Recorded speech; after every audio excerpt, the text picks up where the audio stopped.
여러분에게 봄이 몇 월 며칠이냐고 묻는다면 뭐라고 대답하시겠습니까? 봄은 몇 월 며칠 그렇게 날짜가 정해진 게 아니죠. 여러분 부활절도 마찬가지예요. 성탄절은 날짜가 있어요. 그죠? 12월 25일. 부활절은 해마다 날짜가 바뀌어져요. 부활절은 하루 그냥 부활 찬송 몇 곡 부르고 계란 까먹고 그게 부활절이 아닙니다.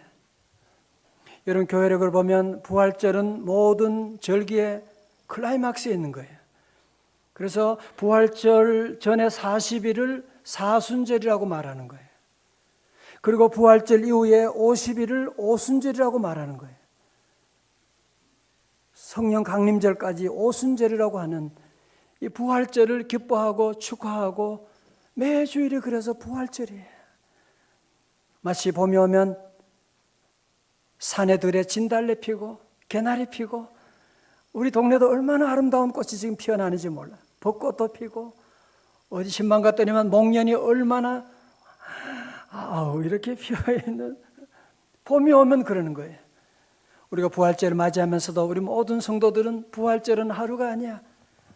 부활의 놀라운 역사가 여러분의 삶 가운데, 여러분의 예배 가운데, 여러분의 자리에 부활의 놀라운 역사가, 사망 권세 이기시고 부활하신 주님의 놀라운 능력이, 부활의 역사가 여러분의 가정에도 임하시기를 주의 이름으로 축원합니다. 여러분 지금 우리가 사무엘상의 말씀을 함께 지금 보고 있는데요. 사울과 다윗이라고 하는 인물이 너무나 대조적이죠. 너무나 대조적이에요. 물론 하나님을 둘 다 하나님을 믿는 사람이긴 하죠. 믿는 사람이긴 하는데 사울은 하나님께 제사도 드리곤 하는데 사울이 믿는 하나님은 죽은 하나님이야. 왜 어떻게 아느냐? 기도 안 하잖아. 기도할 필요가 없죠. 죽은 하나님하고 기도 안 해요. 지 마음대로 해야. 그러나 다윗은 어떻게 해요? 다윗은 하나님을 섬기는데 그분은 살아계신 하나님이시다. 골리앗과 전투할 때도 그는 사무엘상 17장에서 살아계신 하나님, the living God, 하나님을 네가 모욕하느냐? 살아계신 하나님을 믿으니까 그 하나님과 늘 대화를 하는 거죠. 혹시 여러분 가운데 기도 생활이 자꾸 힘들다, 기도 받는 대상도 없는 허공에다가 얘기하는 게 얼마나 힘들어요? 당연히 힘들죠. 그러나 살아계신 하나님이 계시다고 하는 것 느끼면 기도 생활이 즐거워지게 되고 기뻐지게 되고. 그래서 다윗은요, 이 블레셋 군사들이 쳐들어왔을 때 어떡합니까? 여호와께 물어 이르되. 그죠? 부하들이 반대해요. 전쟁, 이게 무슨 전쟁이냐? 그때도 어떻게 여호와께 다 같이 뭐예요? 물어 이르되. 나중에 그 일날 사람들을 구원했는데 이 사람들이 또 배신하는 거예요. 하나님께 또 어떻게 여호와께 다 같이요? 물어 이르되. 다 같이 여호와께 물어 이르되. 여러분 드디어 다윗과 여호와 하나님 사이에 기도의 한 라인이 된 거예요. 기도의 한 라인이 열리게 되는.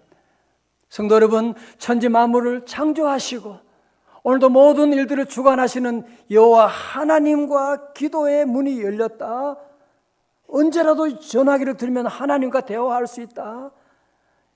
여러분 이것보다 더 큰 축복이 어디 있습니까? 할렐루야. 이제 다윗이 하나님과 기도가 개통된 다음에 그의 삶 가운데 놀라운 일이 시작되는데요. 특별히 다윗에게 지난 10여 년 동안 그를 죽이려고 따라다녔던 그 사울이 정말 이제는 그 사울에게 보복할 수 있는 기회가 오게 된 거예요. 이제. 이야, 어떡하죠? 정말 이제는 내 기도에 응답하셨구나. 내가 저놈을 어떻게 하면 죽여버릴까, 보복할까? 그래야 돼요. 자, 우리 같이 한번 1절의 말씀을 한번 같이 보겠어요. 1절입니다. 다 같이요. 24장 1절입니다. 시작. 사울이 블레셋 사람을 쫓다가 돌아오매 어떤 사람이 그에게 말하 이르되 보소서 다윗이 엔게디 광야에 있더이다 하니 아멘. 무슨 말이냐면 다윗은 앞에서 바로 이 앞장에서 그일라 사람들에게 배반당합니다. 그들 내가 버리겠습니까? 버릴 거다.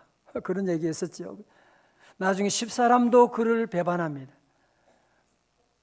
그래서 이 사울이 다윗을 추격해 가지고 이제 거의 체포될 그런 절체절명의 위기의 순간에 블레셋 군사들이 쳐들어온 거예요. 그러니까 그 군사들이 블레셋과 싸우려고 방향을 돌리게 된 거예요. 정말 하나님의 은혜지요. 하나님 은혜 가운데 지나게 되는데 그때 또 한 인간이, 이건 사람이 아니야, 한 인간이 사울에 가서 밀고 하는 거예요. 다윗이 저 엔게디 광야에 있더이다, 그런 얘기를 하는 거예요. 여러분도 늘 그래서 우리 늘 조심해야 돼요. 이런 늘 밀고 하는 이런 도액과 같은 인간이 늘 여러분 주위를 있기 때문에 늘 우리는 조심해야 되는 거예요. 자, 우리 엔게디 광야가 지도를 여러분이 한번 보세요. 지도를 보시게 되면 우리 유대 광야 가운데 엔게디는 바로 그 사해 바로 옆에 있죠. 그죠? 엔게디. 다 같이 엔게디. 그 뜻은 뭐냐면 들 염소 새끼의 셈이라고 하는 것인데 아마 여기에 오아시스 같은 게 있었어요. 그래서 사울이 엔게디 광야에 다윗이 거기에 어딘가 숨어 있다고 하니까 거기에 안 가겠어요? 가는 거죠. 2절에 사울이 온 이스라엘에서 택한 사람 몇 명? 3,000명을 거느리고 다윗과 그의 사람들을 찾으러 들염소 바위로 갈새. 들염소 바위로 갈새.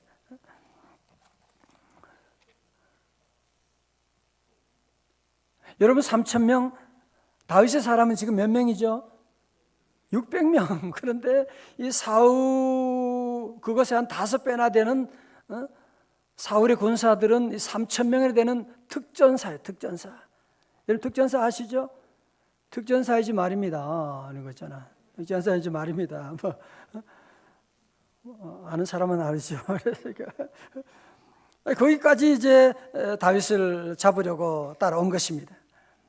여러분 사실은 앞에서 사울이 블레셋과의 전쟁 가운데 이 군사들이 얼마나 피곤했겠어요, 그죠? 그런데 엔게지에 아직 다윗이 거기에 숨어 있다고 하는 얘기를 듣고 그 군사들을 다 이끌고 다윗 한 사람을 잡으려고 3,000명의 정예화된 군인들을 데리고 오는. 여러분 사울은 국민의 군대를 자기 정치적인 테러를 강화하기 위해서 이 군인들을 전혀 배려하지 않고 끌고 나오는 이런 어리석은 짓을 하고 있습니다. 사랑하는 성도 여러분, 이런 광적인 사울의 모습이 그에게만 있는 게 아니지요. 그죠? 여러분 남을 미워한다는 것이요. 남을 미워하게 되면 사람들이 이성을 잃어버리게 되는 거예요. 혹시 여러분 가운데 이런 미움을 가지고 다윗 보세요. 무려 한 10여 년을 이 미움 가운데 사는 거야. 혹시 성도 여러분 가운데 이런 미움으로 일관성을 가지고 늘 끝까지 그 인간 안 돼. 교회 나가지만 나는 그 인간은 용서할 수 없어. 혹시 여러분 그런 사람이 있지 않습니까? 여러분 그러면 사울 될 확률이 있게 됩니다. 사울은 미움으로 말미암아 그의 눈이 가려지게 되는 거예요. 미움으로 말미암아 그는 실수를 하게 되는 거예요. 그가 살려고 동굴에 들어가긴 들어갔지만 그 동굴은 죽음의 동굴이었다는 사실입니다. 3절 말씀 가운데 보세요. 24장 3절의 길가에 양의 우리에 이른즉 굴이 있는지라 사울이 뒤를 보러 들어가니라. 다윗과 그의 사람들이 그 굴 깊은 곳에 있더니. 여러분 이 엔게디 광야는 바위로 이루어진 지역으로 많고요, 석회암 동굴이 많이 있었어요. 그래서 양이나 염소를 치다가 비가 오거나 날씨가 너무 더우면 그 굴 속에 들어가서 쉬기도 하는 그런 곳이었는데 사울이 그 굴 속으로 들어가는 거예요. 왜? 왜 들어갔어요? 말씀 듣고 있는 거죠? 왜 들어갔어요? 배 아파서 들어갔어요. 뒤를 보러 들어갔다 그러죠. 앞이 아니고 뒤를 보러 들어갔다. 설명이 필요합니까? 뒤를 보러 들어가. 전 어릴 때요, 옛날에 어릴 때 학교 다닐 때 선생님은 화장실도 안 가는 줄 알았어요. 그런데 어느 날 화장실에 서 있는 모습 보고 너무 실망을 했어요. 그때 너무 실망. 안 갈 수는 없는 거죠. 안 갈 수가 없는 것이죠. 사울도 이제는 모든 갑옷, 모든 무기들 다 내려놓고 아무도 없는 곳이니까, 아무도 보지 않는 곳이니까 다 무장을 해제하고 혼자 무방비 상태 가운데 이제 다 내려놓게 됩니다. 여러분 극장 가보면 아시지만 밖에 밝은 데 있다가 극장 안으로 들어가면 아무것도 안 보여요. 그죠? 처음에는 아무것도 안 보여요. 지금 그 상황이에요. 사울 왕은 지금 굴 속에 들어가니까 그 안이 아무것도 안 보이죠. 그러나 그 굴 속에 누가 다윗과 그의 사람들이 그곳에 있게 되었어요. 뭐야? 소리가 들리는데 누가 그곳으로 들어오는 거야. 보세요. 장군 다윗이 보세요. 사울이 지금 제 발로 걸어 들어오고 있네요. 원수가 지금 굴 속으로 지금 들어오고 있는, 완전히 독 안에 든 쥐가 되어버리고 마는 거예요. 여러분 어떻게 하겠어요? 여러분 가면 어떻게 하시겠냐고요? 정말 이제는 다윗이 정말 이 사울에게 그동안 그렇게 당했는데 보복할 수 있는 절호의 기회가 왔다고 하는 것입니다. 우리 여기서 먼저 한 가지 보는 것은, 여러분 사울이 그렇게 많은 정보력을 가지고 있지만, 그렇게 수많은 군사를 데리고 다니지만 그의 모든 계획이 다 아무런 소용이 없는 거 보세요. 도리어 죽음의 길로 들어가고 있지 않습니까? 오늘 많은 사람들 인생을 마치 도박하는 것처럼 열심히 살아가는 사람들이 많아요. 뭔가 잘 모르긴 하지만 하여튼 내가 여기 올인해 보는 거야. 그냥 대박이 나면 좋겠고 아니면 할 수 없고, 사울처럼 자기의 모든 정보력과 재산을 동원해서 확실하지 않은 아무 데나 가는, 바로 사울이 그런 사람입니다. 그 안에 지금 다윗이, 자기가 찾던, 자기가 원수처럼 생각하는 다윗이 그 안에 있는데, 시편 1편 6절에서 다윗은 이렇게 고백합니다. 다 같이요, 시작. 무릇 의인들의 길은 여호와께서 인정하시나 악인들의 길은 망하리로다. 아멘. 무릇 의인들의 길은 여호와께서 인정하시나 와치 오버 하신다는 거예요. 하나님의 자녀, 하나님의 백성들은 주님께서 늘 와치 오버. 여러분 직장 갈 때도, 차 운전할 때도, 잠잘 때도 주님은 주무시지 아니하시고 우리를 늘 인정하시고 와치 오버해 주시지만, 악인들은 아무리 계획을 많이 세우고 아무리 많은 정보력을 가지고 나가도 저들은 망할 것입니다. 같이 아멘. 자, 이때 다윗의 부하들이요 뭐라고 합니까? 4절에서 보소서, 여호와께서 당신에게 이르시기를 원수를 네 손에 넘기리니 네 생각에 좋을 대로 그에게 행하라 하시더니 이것이 바로 그 날입니다. 할렐루야, 놀렐루야. 막 이렇게 좋은 날이 올 수가 있습니까? 다윗이 일어나서 사울의 겉옷자락을 가만히 베니. 자, 저 보세요. 이런 상황이에요. 지금 다윗의 부하들이 너무 흥분한 거예요. 지금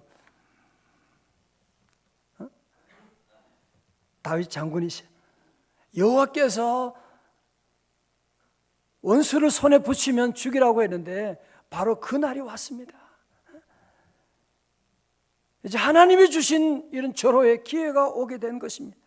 여호와의 예언이 응답받게 되는 것입니다.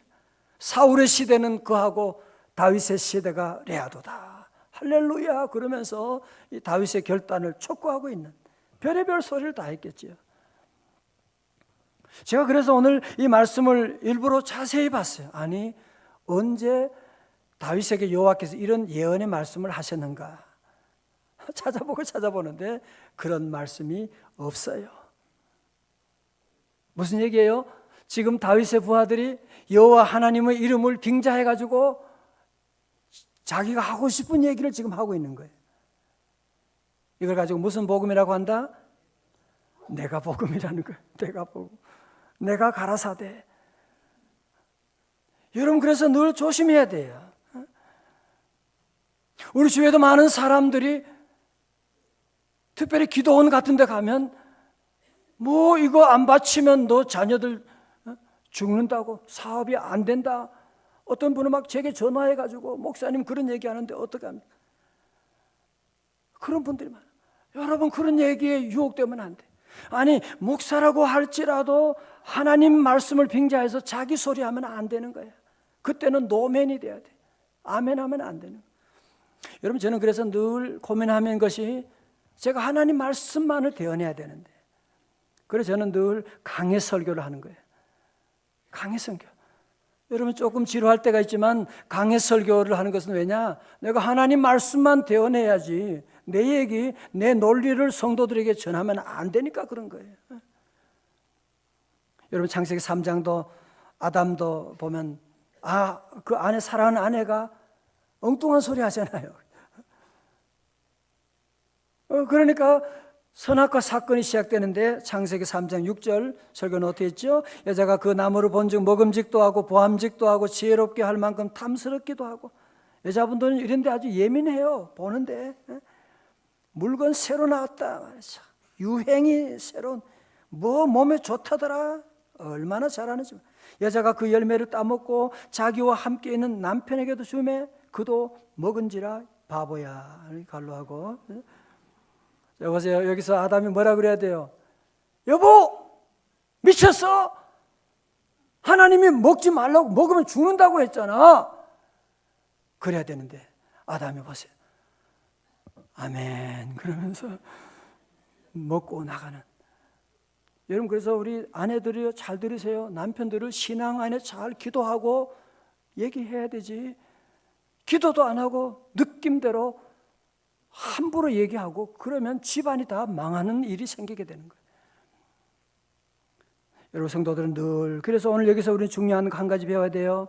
아무리 사랑하는 사람이 얘기한다고 할지라도, 아무리 성경적으로 얘기하는 것 같다고 할지라도 비슷하게 엉뚱한 소리 하는 일이 있어요. 늘 기도하고 하나님 말씀이 아는 것은 늘 우리는 절대로 여러분이 따라가면 안 돼. 아무리 사랑하는 선생님이라고 할지라도 안 되는 건 안 되는 거예요. 다 같이 아멘. 자, 여러분, 어쩌면 다윗도 인간이니까요. 부하들의 말을 듣고 그 마음이 흔들리지 않았겠어요, 그죠? 그래, 맞아. 하나님이 이런 기회를 내가 만든 것도 아니고 지 발로 걸어왔는데 아마 하나님이 오늘 내게 맡긴 거야. 이 한 인간만 정리하면 이제는 우리나라 모두가 다 평안할 수 있잖아. 그런 생각할 수가 있죠. 그래, 그렇게 하지 않고 그냥 그는 어떻게 해요? 사울의 겉옷자락을 가만히 베니라. 그리고 5절의 말씀 보세요. 그리한 후에 사울의 옷자락을 뱀으로 말미암아 다윗의 마음이 찔려라고 말씀하고 있어요.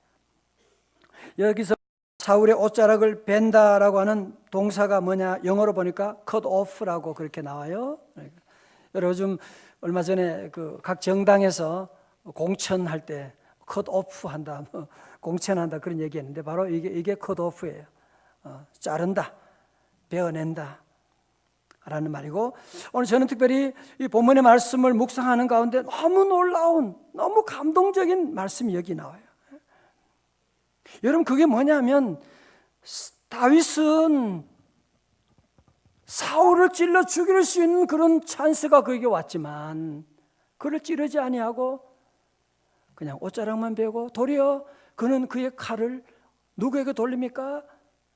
자기에게 돌리는 거예요. 다윗의 마음이 찔려.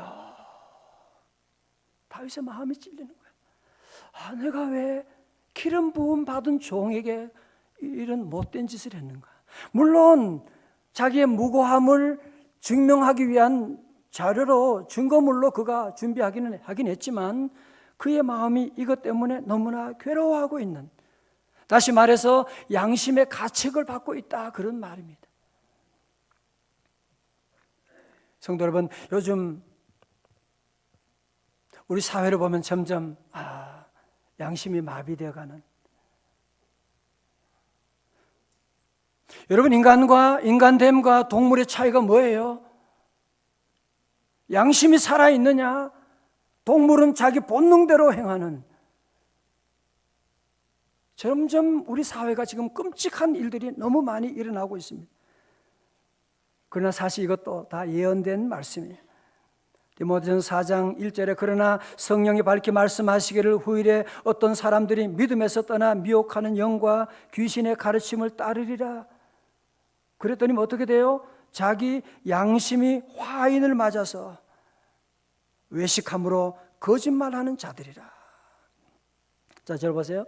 근데 우리 성도들은 주일 한 번만 빠지는, 주일 예배 한 번 빠지는 게 없대요. 다른 사람은 평생 교회도 안 다니는데 주일 예배 한 번 빠졌는데 마음이 괴로운 거야. 뭐 남에게 욕하는 게 뭐가 나빠요? 다들 세상에 욕 얼마나, 욕 한마디 하고도 마음이 너무 괴로운 거야. 너무 미안한 거야. 11조 안 하게 그게 돈이 어떤 돈인데? 마음이 너무 괴로운 거야. 왜 그래요? 여러분이 지금 양심이 살아있는 거예요. 성령님이 여러분 안에 지금 작동하고 있기 때문에 그런 거예요. 여러분, 그게 얼마나 감사한지 모르는 거예요. 여러분 마음에 양심에 찔림이 있다. 여러분 지금 영이 살아서 그런 거예요. 그죠? 다시 아멘.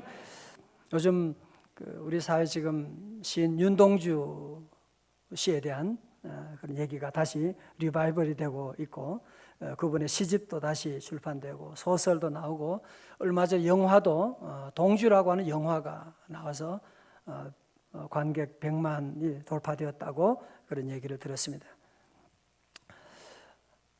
사실 여러분이 아는 것처럼 윤동주 시인은 그 일본 식민지 하에서 좀 저항 시인으로서 그의 마지막은 일본에서 감옥에서 주사를 맞고 죽었다는데, 그것은 아마도 생체 실험용 주사를 맞으면서 신음하면서 죽게 되었던 것입니다.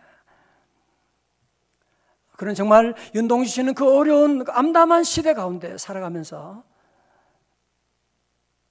그가 쓴 서시, 너무 놀라운 시를 쓰는 거예요. 죽는 날까지 하늘을 우러러 한 점 부끄러움이 없기를, 잎새이는 바람에도 나는 괴로워했다. 윤동주 씨는 어릴 때부터 하나님을 섬기는 교회 학교를 다니고 믿음으로 살아가던, 하나님을 섬기는데 너무 하나님 앞에 정직한 믿음 생활을 하는 거예요. 그에게는 다가오는 죽음을 느끼면서도 그는 뭐예요? 하늘을 우러러 주님을 바라보는 거예요. 여러분, 신앙이라고 하는 것은 무엇입니까? 하늘을 우러러 주님을 바라보는 것입니다. 다시 아멘. 신앙생활은 무엇입니까? 하나님 앞에서 하늘을 우러러 한 점 부끄러움이 없는, 어느 누가 나를 보지 않는다고 할지라도 나는 하나님 앞에서 코람데오 신앙을 가지고 한 점 부끄러움이 없는 삶을 살아야지. 어느 누가 나를 보지 않아요.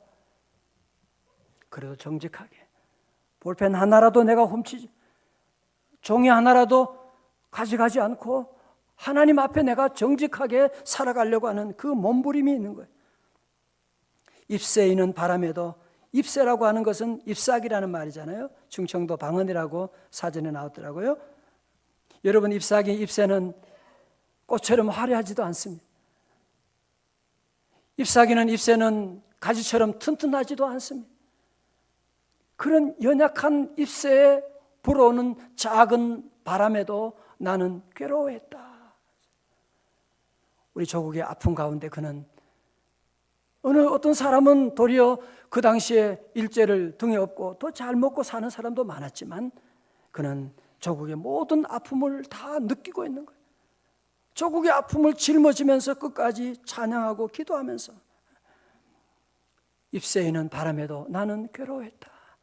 이것이 바로 양심이 살아있는 성도의 모습이 아니겠습니까? 사랑하는 성도 여러분, 우리 모든 성도들은 양심이 늘 살아있어야 돼요. 이런 회개도 죄를 지은 자가 회개하는 거 아니에요. 양심이 살아있는 사람은 작은 일에도 눈물이 나는 거예요. 작은 아픔을 봐도 가만히 있을 수가 없는 거예요. 우리 성도들은 늘 양심이 살아있어서 잎새에 이는 작은 바람에도 늘 괴로워할 줄 알고, 아침에 떠오르는 태양을 바라보면서도 눈물을 흘릴 줄 아는 하나님이 내게 오늘도 이런 놀라운 새날을 허락해 주셨구나. 작은 선물을 받았을 때도 크게 감사할 줄 알고, 너무너무 감사합니다. 얼마나 감사한 일이고, 오늘 내게 주어진 생명, 하나님이 특별하게 우리에게 주신 이 귀한 생명을 살아갈 때 우리는 늘 기뻐하고 늘 감사하고, 할렐루야. 우리 모든 여러분이 양심이 늘 살아 꿈틀꿈틀거릴 수 있기를 주님의 이름으로 축원합니다. 자, 이제 다섯 번째로 다윗은 악을 악으로 갚지 않습니다. 드디어 그는 사랑의 보복을 하는데 보십시오. 6절에 자기 사람에게 이르되 내가 손을 들어 여호와의 기름 부음을 받은 내 주를 치는 것은 여호와께서 금하시는 것이니 그는 여호와의 기름 부음을 받은 자가 됨이니라 하고, 다윗이 이 말로 자기 사람들에게 명해서 야, 사울을 절대로 해치지 마. 사울이 일어나 굴에서 나가 자기 길을 가니라. 다시 아멘. 여러분, 어떻게 보면 그동안 사울이 얼마나, 어떤 때는 하프를 연주하는데 그냥 단창을 집어 던지질 않나? 한 번도 아니고 두 번도 아니고 말이지. 어떻게 사람이 그럴 수가 있어요? 그럴 수가 있어요. 그냥 여러분, 다윗은요 골리앗도 넘어뜨린 사람이에요. 사울왕 지금 모든 무장을 해제하고 있는데 간단하게 정리할 수 있는 사람입니다. 그러나 그렇게 하지 않아요. 그렇게 하면 안 돼. 그렇게 할 수 없어요. 왜? 내가 내 손으로 여호와께서 기름 부음 받은 자를 어떻게 내가 치리요? 여러분 기억하시죠? 사무엘상 22장의 도액 사건. 사울 왕은 아히멜렉이 다윗에게 떡 몇 개 줬다고 끌고 와. 그놈만 아니라 그 제사장들 다 끌고 와.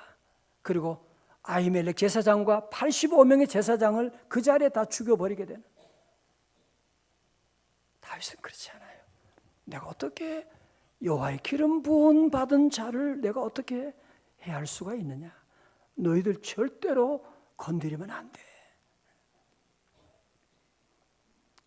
성도 여러분, 여기서 기름 부음 받은 자가 누구냐? 어떻게 적용할 것이냐? 많은 사람들은 기름 부음 받은 자를 주의 종이다, 목사다, 목사에게 함부로 대하거나 대들지 말아라, 그렇게도 해석하지만, 그런 해석도 가능하지만, 저는 무엇보다도 이 전체 큰 그림으로 보면 하나님의 질서에 대한 말씀이에요. 우리 하나님께서 목사도, 장로님도, 안수집사님, 권사님도 기름 부어 하나님이 세우신 리더십을 하나님이 주신 거예요. 가정에서는 남편을 하나님께, 특별히 가정의 남편을 하나님께 리더십을 세워주셨고, 아버지, 어머니, 아버지를 하나님이 우리 가정에 주셨고, 여러분 무슨 말씀이냐? 아버지가 물론 잘못할 수가 있어요. 그죠? 그런 일이 많지요. 그죠? 그렇다고 여러분이 정의를 가지고 아버지를 치고 아버지를 쫓아내면 그 인간 복 받겠냐고요?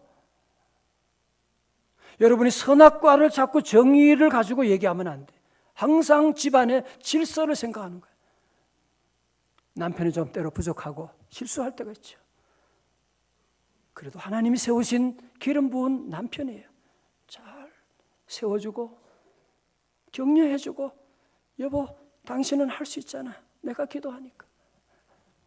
여러분 교회 세우신 리더십, 우리 장로님, 팀장님들, 권사님들 부족해요. 그럼요, 실수가 많아요.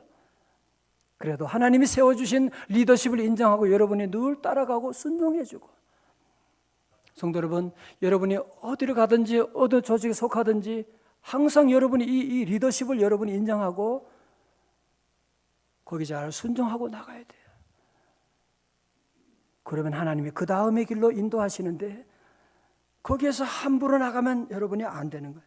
오늘 저는 이 시간 먼저 함께 우리가 정리할 것은 무엇이냐? 오늘 말씀처럼 내가 손을 들어 여호와의 기름 부음 받은 자를 내 주를 치는 것은 여호와께서 금하신 것이니. 여러분 자녀들 이걸 가르쳐야 돼. 너 절대로 학교 가면 선생님에게 대들지 마. 회사 가면 사장님에게 대들지 말고. 잘난 체 하지 말아요. 잘난 체 하지 말아요. 사장은 사장대로 아픔과 고민이 얼마나 많이 있는데 알지도 못하면서 여러분이 그래야 나중에 하나님이 사장도 세워지는 거예요. 늘 여러분이 질서를 잘 따라가는 게 중요해요. 그러면 못된 그러면 사람들이 어떻게 해요? 기름 부었다고 그러면 놔둬야 됩니까? 예, 기름 부은 사울이 잘못할 때가 있지만 다윗이 정리하는 거 아니에요. 하나님이 정리하는 거예요. 여러분 훗날에 보면 하나님이 얼마나 사울과 그의 집안을 얼마나 잔인하게 심판하는지 다 보시게 되잖아요. 여러분이 심판하려고 하지 말아요. 그럼 우리는 뭐예요? 끝까지 사랑하는 거죠. 악으로 악을 갚지 말고 선으로 악을 갚으라. 아멘. 우리 성도들 손양은 목사님처럼 아무리 우리 두 아들을 죽인 원수라고 할지라도 우리가 할 일은 사랑하는 것밖에 없습니다. 로마서 12장 17절 말씀합니다. 아무에게도 악을 악으로 갚지 말고 모든 사람 앞에서 선한 일을 도모하라. 다 같이 21절 시작. 악에게 지지 말고 선으로 악을 이기라. 아멘.